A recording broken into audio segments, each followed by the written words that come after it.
Sochaux dédié pour l'élévation de l'âme de Ephraim Ben Victoria. La question de Jonas. Alors, je voulais savoir pourquoi Hachem il a créé l'argent. Pourquoi Hachem, créateur du monde, a-t-il créé une chose dans le monde qui s'appelle l'argent? Bon, d'abord, il faut savoir que c'est pas toujours que l'argent existait. À l'époque, comme on a appris à l'école, il y avait du troc. D'accord? Tu me donnes ta chemise, je te donne une bouteille de vin. D'accord? On avait du troc comme ça. Puis après, il y a eu des pièces de métaux précieux, du vrai or, du vrai argent. Et jusqu'il y a encore quelques dizaines d'années, c'était ça. L'argent était en argent et l'or était en or. Parenthèse, c'est pas le sujet, mais c'est intéressant de savoir. Aujourd'hui, c'est fini. Ils ont dit, à la place d'avoir du vrai or, du vrai argent, on va donner des papiers ou des pièces d'aluminium et tu as la contrepartie qui est dans la banque. Ça a tenu quelques années. Depuis longtemps, c'est mort. La contrepartie n'existe pas. Tu as beaucoup de papiers, beaucoup de pièces qui valent rien et on te fait croire que ça vaut quelque chose. Et quand tu sais cela, tu veux vraiment acheter de l'or. J'ai ici un type que j'ai vu là, il y a une semaine, il m'a dit, j'ai acheté de l'or. Mais comment t'as acheté de l'or? Bah oui, j'ai un papier, maintenant voilà, j'ai un lingot dans la banque. Je lui dis, mon cher ami, tu t'es fait avoir. Chaque lingot d'or physique qu'il y a dans le monde, il a été vendu 300 fois en moyenne. 300 fois. Il y a 300 personnes qui ont le même papier que toi. C'est tout de l'arnaque. Du premier, pourquoi le monde est tellement plein de valeur aujourd'hui? Parce que les dirigeants montrent l'exemple. Alors le peuple, il suit, d'accord? Alors c'est toute l'arnaque de A à Z. Les grandes banques sur lesquelles on a confiance, on est censé avoir confiance, c'est les plus grands voleurs. Essayer d'acheter de l'or physique, c'est presque impossible. En banque, presque impossible. Presque impossible. Ça, je vais faire une parenthèse. En fait, l'argent, c'est du pouvoir. Avec l'argent, tu as un pouvoir de te nourrir, tu as un pouvoir pour acheter ce qui te donne du plaisir physique. Même les femmes. Quelqu'un qui a beaucoup d'argent, il aura aussi des belles femmes. Ça marche ensemble. Et après, quand il a marre des belles femmes, il a du pouvoir sur les gens. Déjà, il rentre dans la politique, d'accord? Pour être quelqu'un, les honneurs. L'argent permet de subvenir à nos besoins physiques. Maintenant, les besoins physiques, il y a les besoins qui sont nécessaires, il y a les besoins qui sont superflus. Il y a une bataille très grande entre notre esprit et notre corps, qu'on doit prendre de ce monde ce qui est nécessaire et pas plus. Quand on va vouloir prendre plus que ce qui est nécessaire, on rentre dans un esclavage de notre corps. Quelqu'un qui a une addiction à certains plaisirs physiques, il est esclave de cette addiction. Les cigarettes, c'est un budget. La drogue, on n'en parle pas. Celui qui prend des rails de cocaïne, il faut assurer. Tout, n'importe quoi. Celui qui boit, toute addiction à un plaisir physique nous fait descendre, nous qui sommes à la stature, un être à la stature divine, à l'image de Dieu, de descendre à la grandeur de cette addiction. Rien.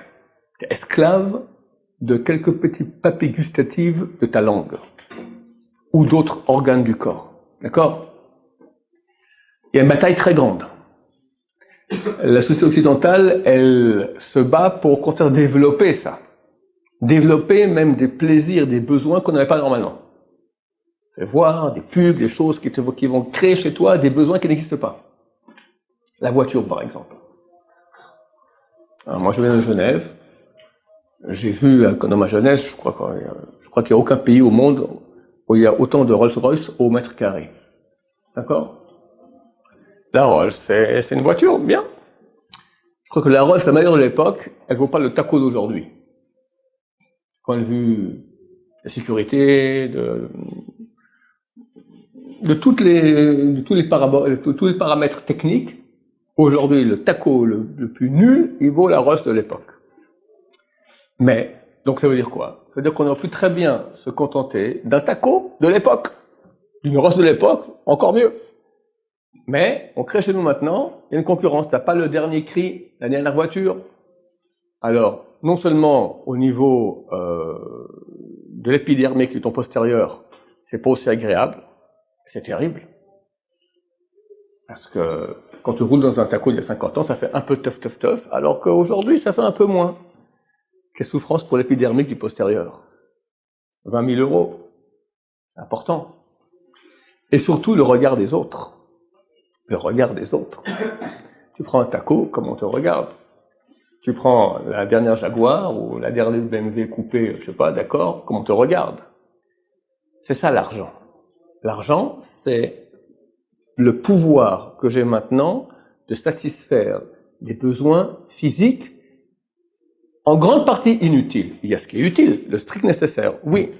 Mais qui peut dire, qui est celui-là qui vit avec le strict nécessaire? Il n'existe pas.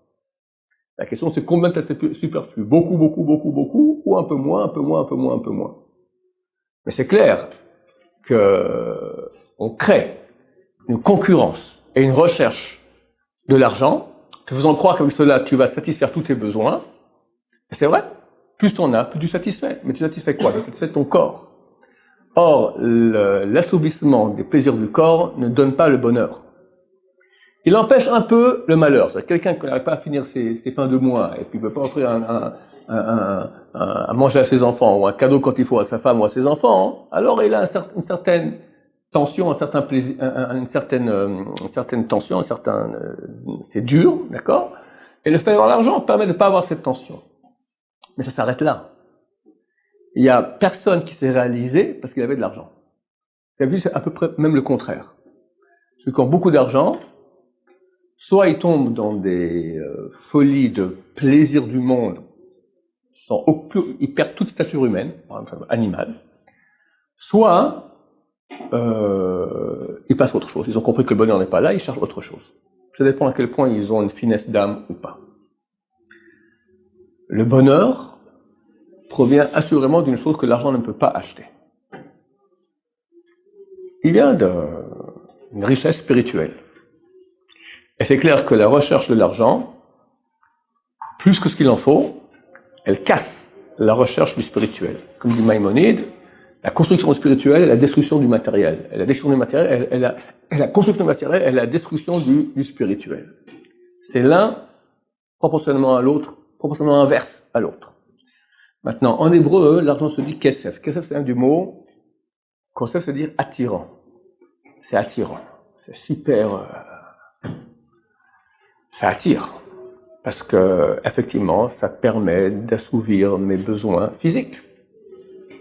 Soit de l'argent, alors on se voit déjà que notre imagination nous fait des clichés, d'accord? Déjà, les vacances, les voitures, le bonheur, et t'as des pubs.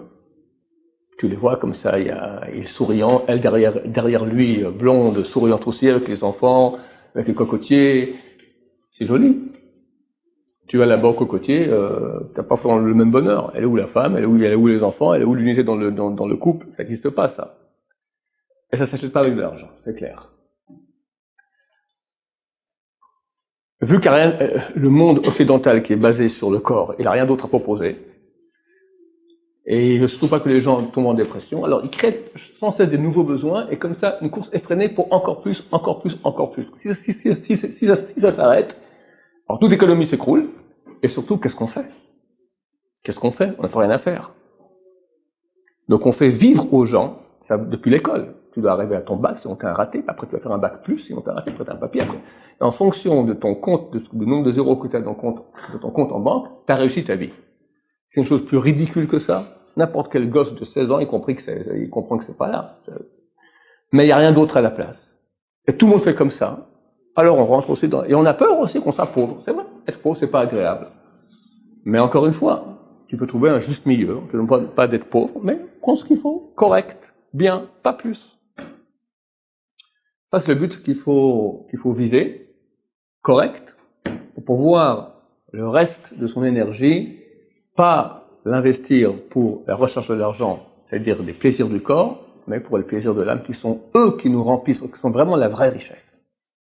Quelqu'un quand il est bien avec lui-même, il est proche d'Hachem, il a une confiance en Hachem, il sent la main d'Hachem partout où il est. Et il transmet ça dans sa famille, ça rayonne, avec la paix dans le couple, avec le respect avec les enfants. Il y a des enfants après aussi, à l'image de Dieu, des gens, tu peux voir des petits enfants ici dans le quartier, ils ont un regard brillant. ils sont gentils, ils sont bien, ils sont... Voilà. Et t'en as d'autres que Hachem Ishmor. Ça, c'est pas de l'argent qui fait. Certainement pas. Ça, c'est travailler au contraire à mettre notre énergie dans l'essentiel, le vrai, et pas le faux. Le corps, j'appelle ça le faux, parce que c'est passager. Il y a une partie, on peut pas vivre sans corps, on a besoin du corps. Mais ça passe. Tout ce qui passe est mensonger. Tout ce qui reste, c'est la vérité. Parce que c'est branché à Hachem, Hachem, c'est ce qui reste. La seule chose qui va rester dans le monde, c'est Dieu. Tout un beau jour va disparaître. Même la science, elle dit qu'au bout de quelques milliards d'années, il y a un big crunch, il n'y a ni soleil, ni rien. Il n'y a plus rien. Ok, alors qu'est-ce qui reste? Il reste Hachem. Dieu nous donne la possibilité de nous brancher avec lui.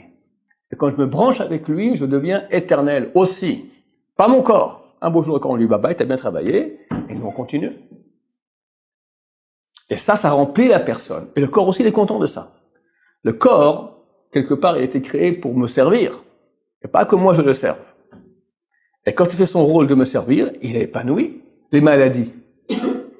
La médecine dit que la majorité, il y en a qui disent toutes, la majorité des maladies sont psychosomatiques. Ça veut dire que c'est psycho c'est le mot psyché qui signifie grec, qui signifie âme en grec, le psyché c'est l'âme.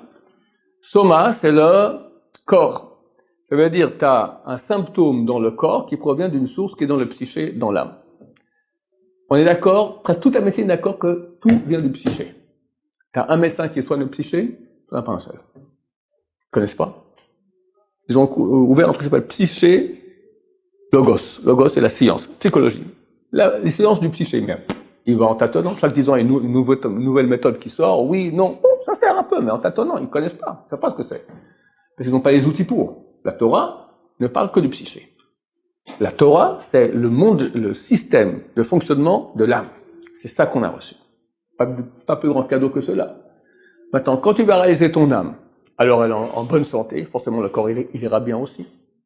Un corps qui est là pour servir une âme qui joue son rôle, normalement ne tombe pas malade. C'est impossible. Voilà, que Dieu nous sauve des tentations de l'argent, qui nous donne ce qu'il faut et pas plus. C'est une bonne bénédiction ça, que tu aies ce qu'il faut et pas plus. C'est tellement non médiatique, d'accord? Tout le monde rêve de richesse, encore qui seront heureux comme ça. Un peu de jugeote et de cervelle montre très clairement que c'est pas du tout cela. Simplement, on est tellement gavé de messages de ce genre-là que on commence à le croire. Baruch Adonai, Olam Amen, Amen.